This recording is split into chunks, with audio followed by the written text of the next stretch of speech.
හොර ඒජන්සි වලින් බේරෙන්නේ කොහොමද? හැමෝටම සුබ දවසක්. ඉතින් මේ ඔයාලා දෙකතු වෙන්නේ සිහිනයට මගේ වැඩසටහනේ 7 වෙනි කොටසට සමගයි. ඉතින් වෙනදා වගේම අදත් ඔයාලට වැදගත් දෙයක් ගැනයි අපි කතා කරන්න යන්නේ.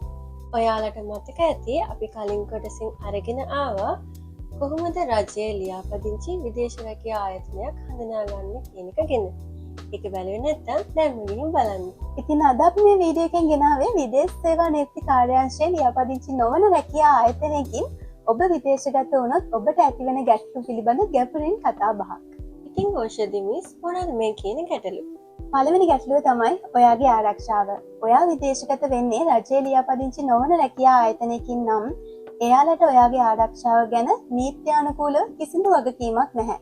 ඒක ඔයාගේ ආරක්ෂාවට අවදානමක්. ඔයා විදේශගත වුණායින් පස්සේ ආයතනයේදී හෝ නිවසේදී යම් කිසි ගැටලුවක් ඇති වුණොත් අසනීපයක් ඇති වුණොත් රජයේ ලියාපදිංචි නැති විදේශ රැකියා ආයතනයකට විදේශ සේවා නියුක්ති කාර්යාංශයේ හෝ එරට ආයතනයේ කිසිදු සහයක් ලබා ගන්න නොහැක.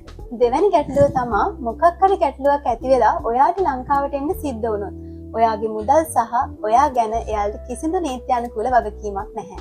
ඒ නිසා ඔයාට සිද්ධ වෙනවා ඔයාගේ මුදල් වලින් ලංකාවට එන්න අවශ්‍ය වැඩ කටයුතු ටික කරගන්න.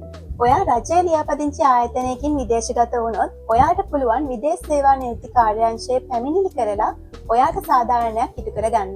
නමුත් එහි ලියාපදිංචි නොවන රැකියා ආයතනයකින් ඔයා විදේශගත වුණොත් ඔයාටම ඔයාගේ වගකීම සහ පාඩුව දරා ගැනීමට සිදු වෙනවා. ඉතින් ඔයාලා මේ දේවල් ගැන අනිවාර්යයෙන්ම සැලකිලිමත් වෙන්න ඕන.